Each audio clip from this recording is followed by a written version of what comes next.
Em sessão de abertura dos trabalhos do Congresso Nacional, tanto a mensagem do Executivo quanto a dos representantes da Câmara e do STF reforçaram a necessidade de combater o crime organizado e reformar a Previdência. Tudo isso num Congresso com renovação recorde da história e também hiperfragmentado. Eu converso sobre esses desafios com Aliel Machado, do PSB do Paraná, e Gilberto Nascimento, do PSC de São Paulo. Deputados, é um prazer recebê-los aqui no Câmara Debate. Eu gostaria de começar com a seguinte questão. A gente sabe que os blocos formados tanto para a disputa da mesa na Câmara e também para a disputa das comissões, que ainda vai acontecer, são blocos efêmeros.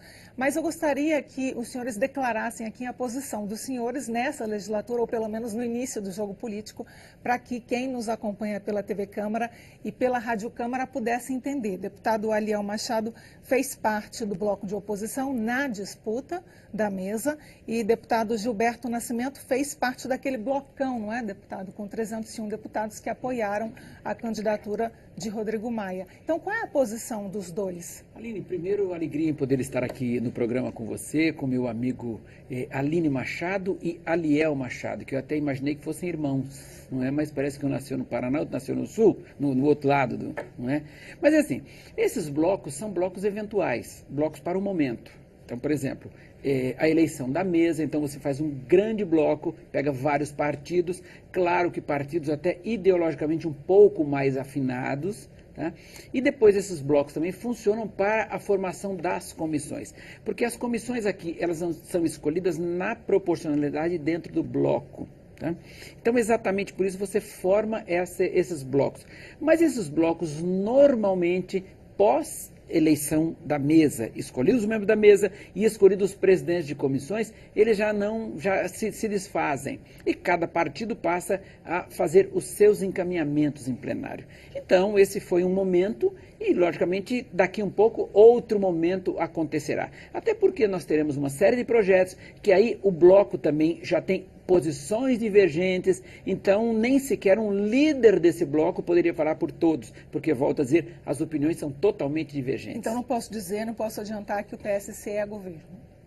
Não, eu acho que hoje ninguém é governo, ninguém é oposição. Acho que o que você vai fazendo é agora trabalhando. Por outro lado, eu não acredito muito, Aline, que aqui nós vamos ter oposição muito radical, ou também governistas tão apaixonados. Nós vamos ter causas nessa casa. As reformas, por exemplo, vão ser causas que daqui um pouco, por exemplo, o bloco, aquele que poderia imaginar-se de oposição hoje, daqui um pouco ele vai ter que votar, por exemplo, a reforma da Previdência. Mas ele vai sugerir o seguinte, olha, não são 65 anos, não são 62, são 58, ou então, no caso, por exemplo, da reforma tributária, olha, o imposto não deve ser dessa forma, vai ser daquela. Eu acredito que nós vamos ver um bom momento na Câmara, não sei a opinião do Aliel, mas eu acho que nós vamos ver um bom momento na Câmara. Está todo mundo muito querendo reconstruir o Brasil. O Brasil passa por muitas dificuldades, por muitos problemas. E se nós não nos unirmos, não nos juntarmos, e foi exatamente isso que a opinião pública acabou fazendo na escolha dos seus novos representantes, se nós não fizermos isso, nós vamos ficar fora da história e o Brasil não vai avançar. Deputado Aliel. Nós, primeiro é uma alegria também participar do programa, obrigado pela oportunidade, esse é um espaço importante para que a população tenha essas informações de maneira isenta. É uma alegria estar ao lado do Gilberto, que eu respeito muito e admiro muito, de verdade, ao longo do primeiro mandato aprendi a acompanhar o seu trabalho. O PSB estava numa conversa muito adiantada com o Rodrigo, porque nós entendemos que o mandato frente à Câmara dos Deputados foi de independência, que o Rodrigo construiu um diálogo, respeitou a oposição e conduziu a Câmara num momento de dificuldade em temas polêmicos. Porém, nós abrimos mão de fazer parte da aliança, que inclusive nos beneficiaria na escolha das comissões, com espaços na casa, para defender a nossa história e o papel que nós vamos ter nesse momento no país. Nós abrimos mão de estar no bloco com o Rodrigo, foi uma decisão do PSB para termos coerência com aquilo que nós defendemos na eleição. E a população, de fato, está nos cobrando uma união em torno do país e espera que nós tenhamos responsabilidade para defender as causas para que o Brasil supere esse momento de crise. Porém, aqui os interesses são diversos. nós não vamos conseguir atender a todos. E o papel que o PSB se propõe é de defender aqueles que mais precisam. A nossa visão de governo é diferente do que está sendo proposto. A nossa visão de mundo para o país, o combate à violência, o combate às desigualdades, a melhora na educação, não passa propriamente dito pela própria agenda do governo. Discordamos e não fazemos parte do governo.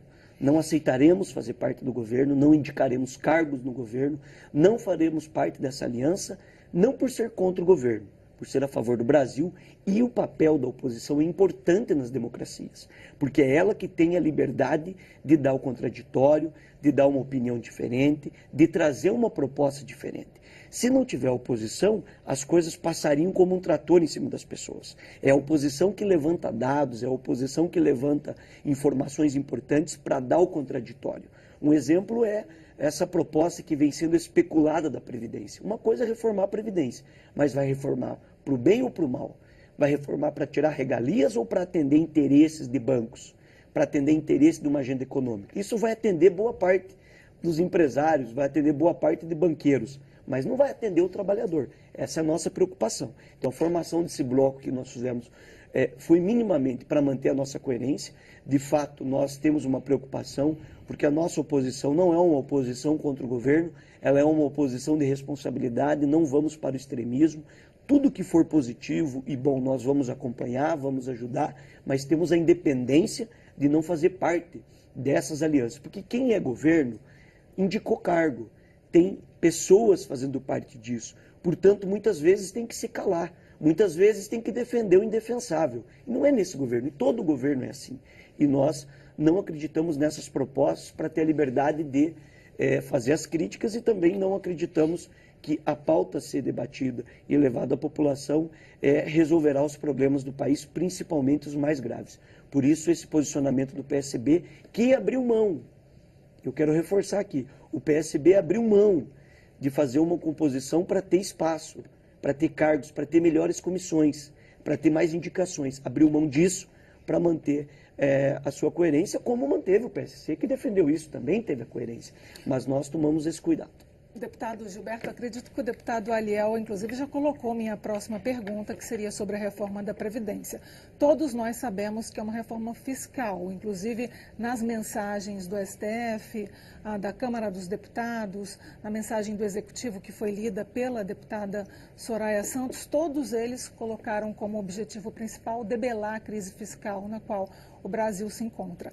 Dado isso, como explicar para a população, como deseja o governo Bolsonaro, que a reforma da Previdência seria uma reforma necessária? Não dá para desassociar as duas coisas, correto? Não dá para você desassociar, por exemplo, que a reforma tributária ou o equilíbrio fiscal esteja também trabalhando em cima da reforma da Previdência Social. Porque, na realidade, é isso. Se não tiver dinheiro, não tem o que fazer. Hoje, por exemplo, nós temos um Brasil que custa muito. Nós aprovamos o último orçamento com 129 bilhões de déficit primário, portanto é um grande buraco. O que isso quer dizer para as pessoas é o seguinte, o que você quer dizer para as pessoas, olha, nós vamos arrecadar menos do que nós vamos gastar. Agora, aí tem pessoas hoje, não, mas é o seguinte, aumenta esse imposto, não tem mais, não há mais capacidade contributiva do povo brasileiro, o povo já não aguenta, nós temos uma alta carga tributária. O sistema de previdência é um sistema compensatório, não é? Se você, por exemplo, hoje, e nós temos uma série de desajustes, por exemplo, o Aliel sabe disso, nós temos uma população, por exemplo, envelhecida. Agora, essa população envelhecida, talvez nós perdemos a grande oportunidade de lá atrás fazermos uma reforma. E que aí foi se agravando. A reforma da Previdência, alguns dizem, ela é deficitária, não é deficitária. Isso é uma discussão que também vai entrar na pauta. Hoje, por exemplo, eu falo, bom, mas tem uma série de gente, por exemplo, bancos que não estão pagando, tá bom, mas todos esses processos estão na base do judiciário e que não dá para simplesmente nós chegarmos e dizer o seguinte, olha, o banco X deve X bilhões, nós vamos chegar lá e falar, dá aqui o dinheiro na Previdência. Não.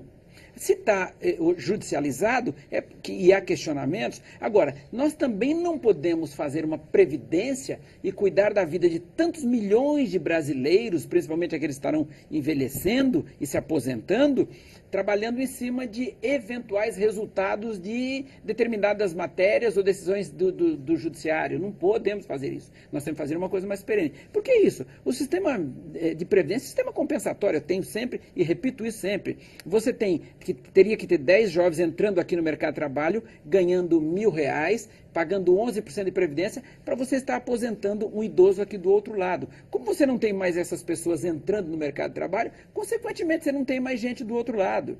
Agora, precisamos cortar despesas? Precisamos cortar despesas. A previdência precisa ser mais enxuta? Precisa ser mais enxuta. Nós precisamos cobrar os devedores? Precisamos cobrar os devedores. Nós precisamos acabar com as fraudes? Precisamos acabar com as fraudes. Então é um conjunto. Não dá para ser uma coisa que simplesmente é um passe de mágica, nós vamos resolver tudo. Por outro lado, precisa ver a proposta que virá. Nós hoje estamos trabalhando, aliás, não é isso? Nós estamos trabalhando com hipóteses. Nós não sabemos, na realidade, o que a economia, o grupo dos economistas vão mandar para a Câmara. A reforma, o projeto que estava na Câmara era um projeto que estava sendo trabalhado. Agora, do governo Temer. Agora, vai se manter o mesmo? Vai se alterar? O que é que vai se alterar? Essa discussão também, ela precisa se ampliar. Agora, se ampliar com quem? Com as bases da sociedade. Não dá para ser também, repito, aqui uma aprovação num passe de mágica.